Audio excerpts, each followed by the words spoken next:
Hello, this is Ruben. I'm playing Realistic Progression 1 in Kerbal Space Program. It's a mod for Kerbal Space Program that it uses real solar system along with a bunch of other mods put together to make a realistic career mode. So yeah, we're starting the year 1951, just after World War II and all that. So we've got stuff like Kerbal Alarm Clock, Deadly Re-entry, Kerbal Construction Time, all that sort of stuff. So yeah, now we just got to set up the Kerbal Construction Time. It's got a nice preset for us, so we can just put that on.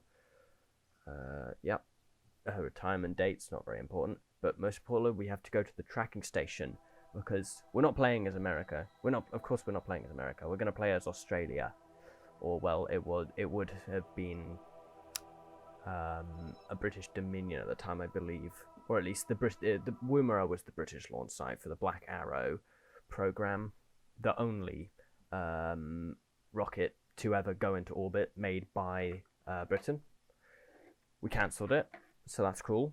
But anyway, so yeah, we'll just put our points into VAB and Spaceplane Hangar. Take contract. I'm pretty sure that the only contract is first launch, so we'll just grab that. And we'll head straight into the VAB. So we're probably looking to oh yes, wait 1 second. There we go. We just have to. We're looking at building a very small rocket for the start, just so we can fulfill that little contract. So we're going to something like 30 centimeters wide, couple meters tall. Effectively, I believe the American might be an Aerobee, or it could be, I think it's Tiny Tim actually, the American Tiny Tim, except we're not having no solid booster, we're just going to have straight liquid fuel tank, because I want to get the reliability of that Aerobee engine up, because we have test flight, which means that rocket engines fail, and of course, rocket engines in the 50s were not exactly reliable, so we've got to get that reliability up, which unfortunately means going through a lot of frustrating failures. But oh well. So we're just using procedural fins to make ourselves some nice looking small fins, just to I believe spin stabilize the rocket. Actually, no, we're not doing that on this one because it's so small. We don't exactly need that. Just got to change the paintwork over so it's all the same. Don't want one side different color. That's ugly. There we go. So that's our. I believe that's our first launcher. Get some nice paintwork, of course. Can't have a good rocket without paintwork. Parachute. So we'll just put a parachute on there. Put 2 parachutes on there. Or I think I'm going to do something stupid here. This is me in the future, but me in the past is a bit dumb. I'm still testing out the whole YouTube thing. I haven't done it in like a long time, so I'll probably do them. I'll probably have some videos where I'm actually, not overlaying it during the editing, just so I can be a bit more on topic. But yeah, so we've got real shoots. That's another mod we got. Yeah, Discovery 1. But yeah, real shoots. It's a very nice mod. Just makes parachutes a lot more realistic. You can have custom sizes and all of that. That's Shazam. So yeah, we're just putting that into the build list, and before we go back out, we're just going to straight away start building Discovery 2. This one's going to be designed to reach the Kármán line 100 kilometers up. In a real solar system, 140 is actual space, so we'll probably aim for that, so you can get a little bit more cash money from doing that as well. So, oh yeah, also we're just tooling that because we're probably going to be using that decoupler quite a lot, and tooling effectively means that we're making it more cheaper to produce. While it does, you do need an upfront cost, it does make it cheaper to produce lots of them. So I would expect we're going to be launching quite a few of these sort of sounding rockets over the years. We're just going to duplicate those fins, get slightly more just so it's going forwards rather than flipping around, as I've had happen many times before, not just in real solar system, but oh well. So yeah, nice paintwork. We've got to remember that Aerobee is a high pressure engine, so we have to put those procedural tanks onto high pressure, and reducing that burn time down to under 40 seconds so the engines don't explode. Because yeah, test flight means that they have certain burn times before they become unreliable. And we'll get some spin motors on there just to separate it, so we have actual ullage, so the fuel's not floating around in the tanks rather than at the bottom, ready to be burned. And I believe that's it. We're just going to head over to the space plane because we can construct one in the space plane hangar and one in the VAB at the same time, which is handy. So we're just going to X back out, and those will be ready in 60 or so days. So we'll just skip through that. Roll it out to the pad. Probably should have rush built that just so we had some extra time, but oh well. We'll just skip today because you can't launch in the night. That's ridiculous. No night launches. So got to fix that staging, and we're ready for launch, I believe. There we go. Beautiful. Now that launch clam's a bit dumb and seemed to throw the rocket off to the side, which is kind of annoying because we're not going to get as much altitude as I would like. But it looks like we're still going to be able to burn oil fuel and get a bunch of contracts, especially our first launch contract, which is important. Breaking the sound barrier, that's all good. First rocket to launch from Australian soil. Beautiful. Now, yes, the British did have their own space program, which I believe they were launching they launched the Black Arrow 4 or 5 times, I think it was 4 times, between 1969 and 1971. But it was cancelled by the government because they decided that the Scout rockets that the Americans launched was cheaper. Might have not been the best decision. I don't think it was, because it's always cool to have more rockets, but oh well. So, yeah, the engine burnt out, no problems there. We're just going to deploy the parachutes once we get low enough, and land back down on the ground. But yeah, so the Black Arrow had one successful launch. It had one electrical failure, so it didn't make it that time. It had a successful suborbital launch without the third stage, and then it had one successful flight, which actually happened after the project was cancelled. But seeing as the rocket was already built and ready for launch in Australia, they decided to launch it anyway, and that one was a success. So, making Great Britain, or the United Kingdom, the only country in the world to have ever developed orbital launch vehicles and then abandoned them. So that's a fun fact, I guess. Not the funnest fact, but it's a fact. Yes, the government back in the day cancelled many programs over the years. But we're just coming back in for a landing here. Our first semi-successful. If it'd gone straight out, it would have been fully successful, but oh, no, it's going to tip over. Oh well. So yeah, we'll just recover that. Grab some more science, even though it doesn't give me anything. And there we go. Very good first launch. So we're just going to chuck a lot of science into our R&D. The science to start with is very cheap. I believe each node is 1 science each, or like 3 science. So we're just going to basically just go from the bottom, grab all of them, and that's all good. The main importance is getting that early science materials, I believe, because that way we can get to orbital rockets and start actually building some big rockets rather than these little tiny ones. So we're just got to recondition the launch pad and then time up all the way. I think it's only a couple of days, and here we are on the launch pad. So 2-stage rocket.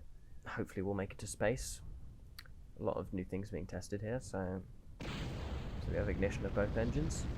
We have liftoff, and those launch clamps didn't throw us wildly off course, which was nice.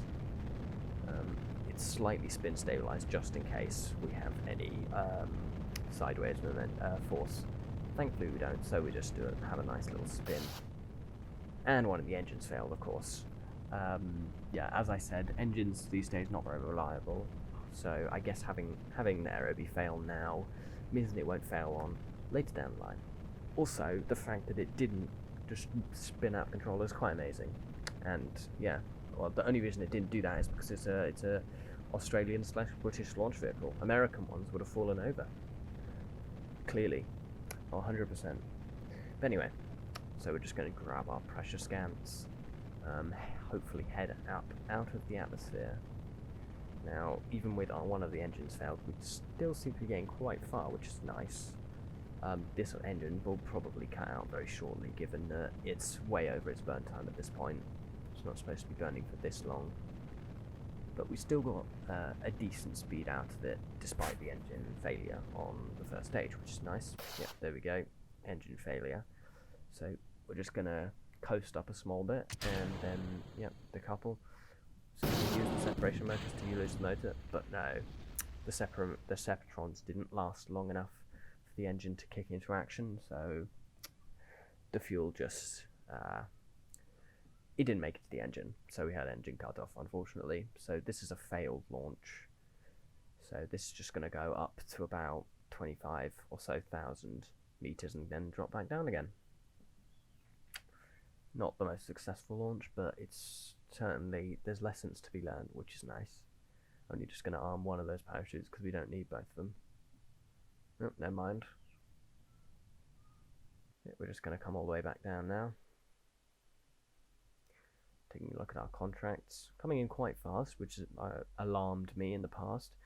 Thankfully the parachute's deployed anyway. And we had a successful landing, cutting one of the parachutes, because I'm so impatient. I just needed the other parachute to just go, because it wasn't going quick enough. Okay, and there we go. A little bit of a bounce. Definitely not life-threatening. Got some more science. That's all good. Don't have enough science to actually do anything, so don't know why I'm actually going in the VAB. Just taking a look. Might as well. And now we're going on to oh, we also forgot to grab that mission, so it's kind of a good thing that the thing failed, because otherwise we wouldn't have got the contract and the sweet money. So we're not going to do much to edit to make the Discovery 3. We're just going to turn the burn time down on those Separatrons, just so they burn for a bit longer, so we can actually activate the second stage. That's the most important thing we're editing here. We're also what else are we doing? We're switching out the launch clamp to a much safer one. Just taking a look. There's such a variety, and I decided, yes, this is the safest launch clamp. This is the best launch clamp we could have chosen. Not foreshadowing. So yep, just taking a look at the contracts. Hurry up, past me. There we go. Putting that on the build list, and we'll head out to the launch pad.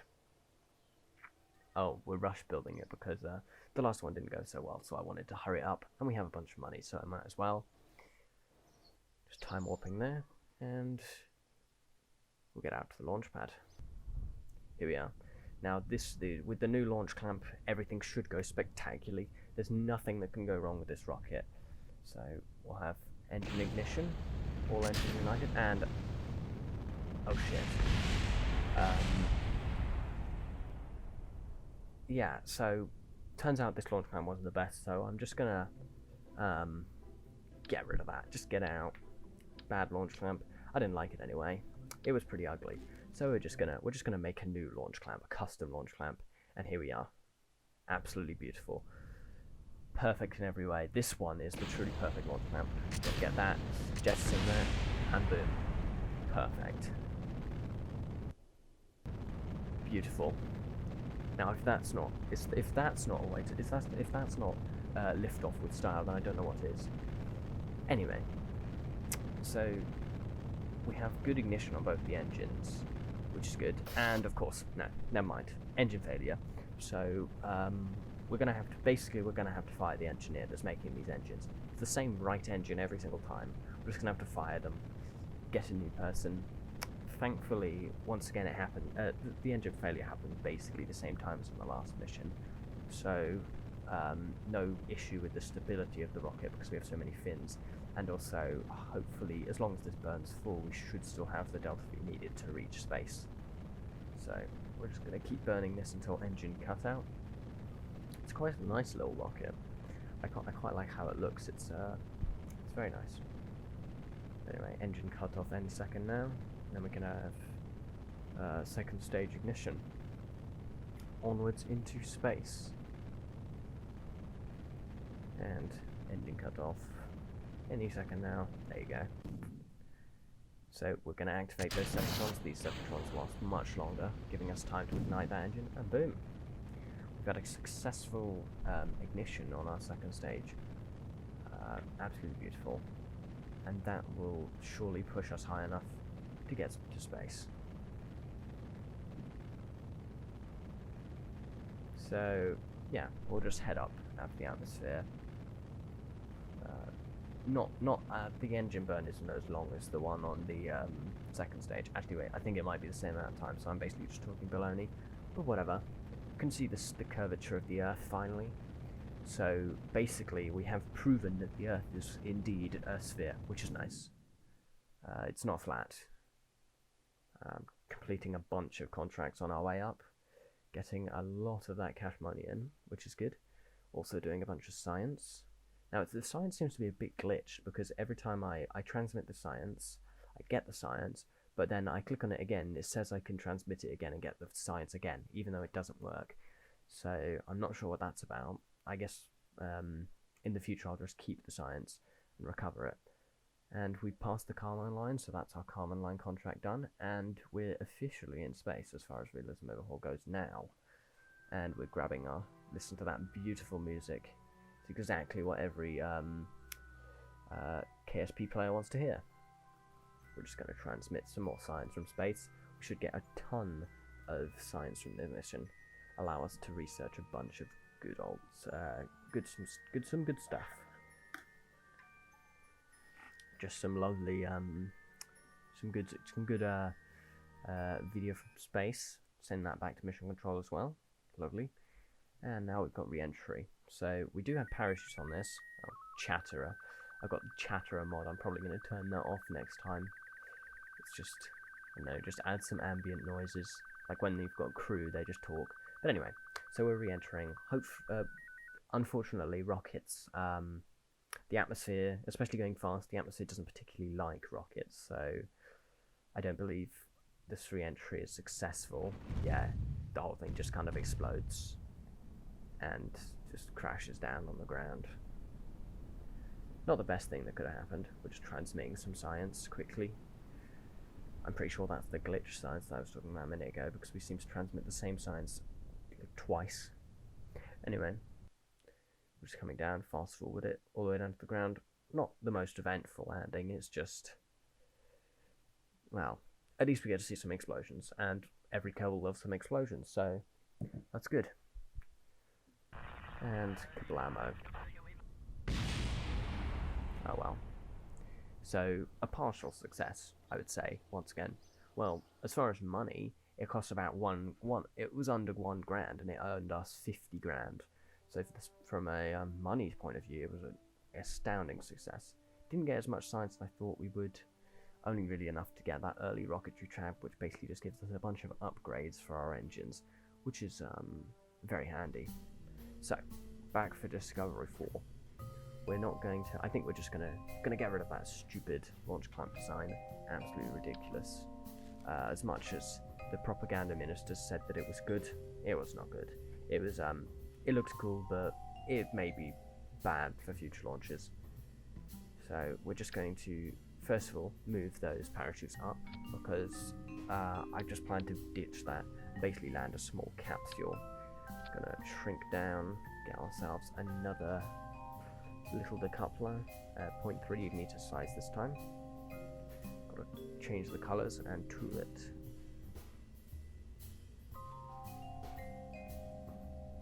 There we go. Tooling that.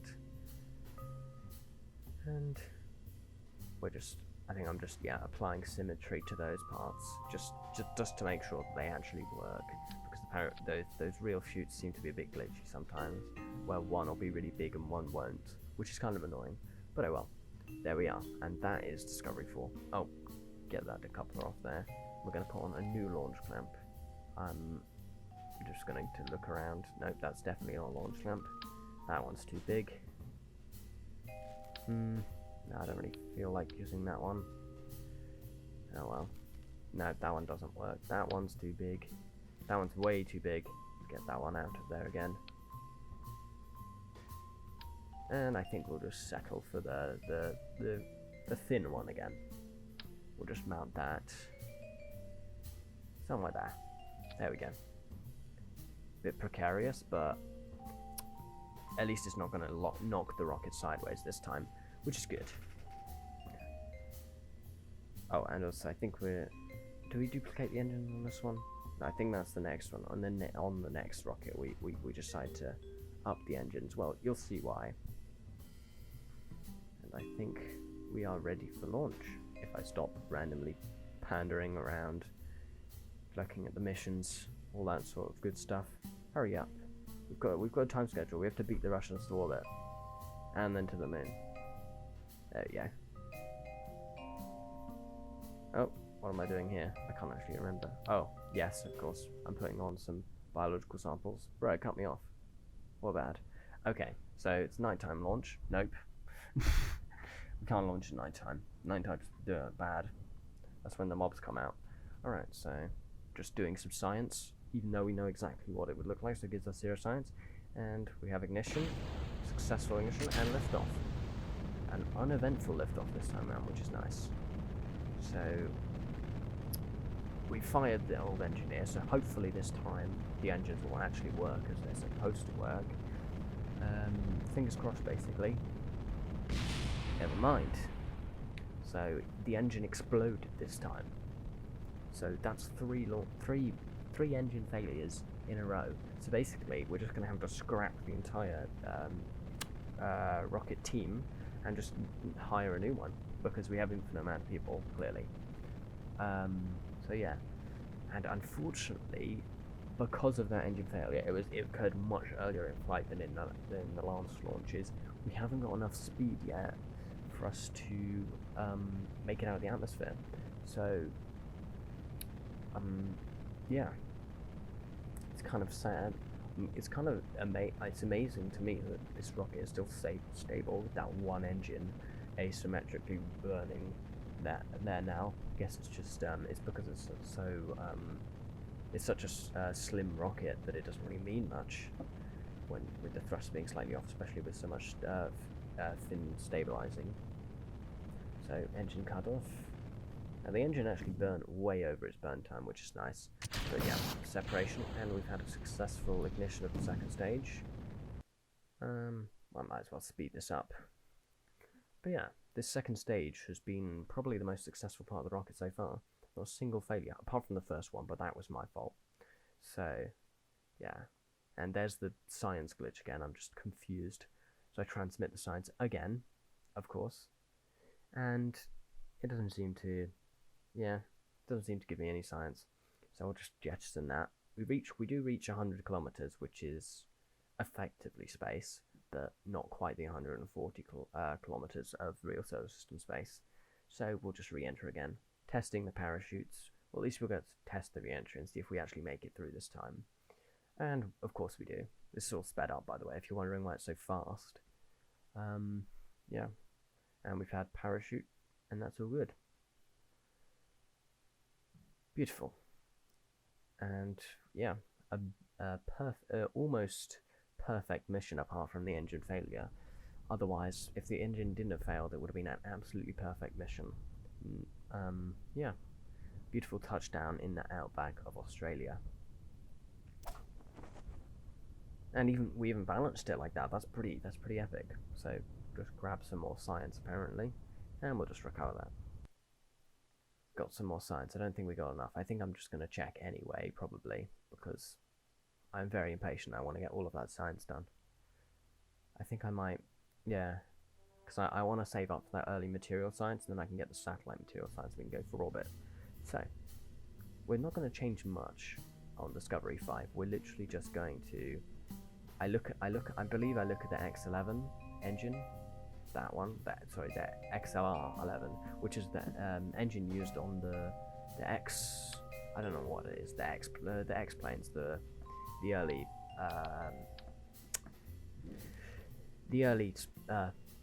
suborbital space planes that the Americans used. I'm not that. I don't know that much about that sort of stuff. But yeah, I believe it was used on those X planes, so that's pretty cool.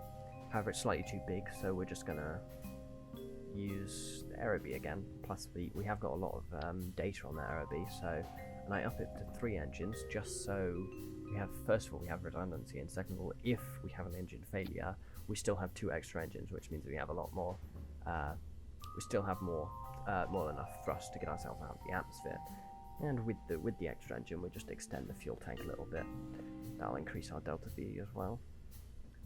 And I think that's all we change on this one. Yep.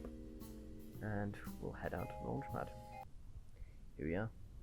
And so we'll have just fixing the staging, as I always do. We'll have engine ignition, all engines lit, and we have liftoff. We have a successful liftoff of Discovery 5. Beautiful. I don't... Is that like... That's like a weird glitch. There's like an antenna floating there. How interesting. Anyway, so we have successful liftoff. Just slowly spin stabilizing. And we're already breaking the sound barrier. So that's... you can just see how much more thrust to weight ratio this 3-engine version of the Discovery rocket has. Almost out of fuel already, in fact. So we're coming up on MECO. Going much faster than our previous discoveries, going almost up to 800 meters per second already. So we're just going to coast out of the thickest part of the atmosphere just so we can get more delta V efficiency out of our second stage air B. And then we'll have separation and ignition, and we have a successful ignition. We didn't have any engine failures on the first stage, so clearly replacing the entire rocket team fixed the engine problem. And we've even had a successful ignition on the second stage as well, so that's beautiful. And this is also the most precise one we've had. We haven't really had a launch where it's gone basically straight up, but this one's basically gone straight up, so that's lovely as well. We're just very much nailing down the schematics and the design of the Discovery sounding rocket, which is nice. And we have a lag spike, apparently. And we're already in space. In fact, this is this will be an altitude record. This will be the highest we've made it into space so far. And hopefully this new recovery system will allow us to recover successfully. We've also got the biological sample, which will give us a lovely 7 science, I believe that said, which would be just lovely if we can land this again. Just grabbing some more science, making sure we've got all of that. And we'll have separation here. Just separate from that bottom, the second stage. And then we'll time warp around. See, we basically just went straight up and straight back down again. Future missions we'll have to start heading downrange. In fact, I believe from now, after this one, we'll be taking contracts to increase our downrange distance. And yeah, and then eventually orbit. So, despite some launch failures, we're still on track for our orbital mission, which is nice. Oh, that's the other stage exploding, so that's what would have happened to us if we were attached to that thing. Thankfully, this re-entry capsule is quite sturdy, and because it's quite small, it has not much trouble re-entering without any heating problems. So we're just heading down, and the parachutes will come out at 5 kilometers. And at that point, it's effectively a successful mission, unless the Kraken was be awoken and just cut the parachutes or something like that. Even then, we have a backup, just in case that was to happen. And we're coming in, once again, over the very extremely flat, apparently. Very extremely flat outback of Australia. And we have a successful landing of Discovery 5. A beautiful launch from a beautiful launch site in effectively the middle of Australia, and we got a ton of science. We got 23 and a half science, and that's just wonderful because that means we can get all the way up to the orbital rocketry, get all of that stuff. So we're just going to grab material science, going to grab basic rocketry, which gives us the engine for the Vanguard, I believe, along with a developed version of the V2 engine, I believe that is. We're also going to grab satellite era material science, and on top of that, I don't think we can grab anything else. Oh yeah, and early science, just so we can get some more delicious science later down the line. And just for a celebration, we might as well buy some more upgrade points, right? Oh yes, take a look at the contract, buy some upgrade points, celebration. We even got a free one from completing the contract, I believe. And there we go. We've improved our build speed quite dramatically. Beautiful. So that's going to be it for today's episode. It's been lovely so far. We've had a very successful flight so far. So I'll look forward to seeing you all in the next video.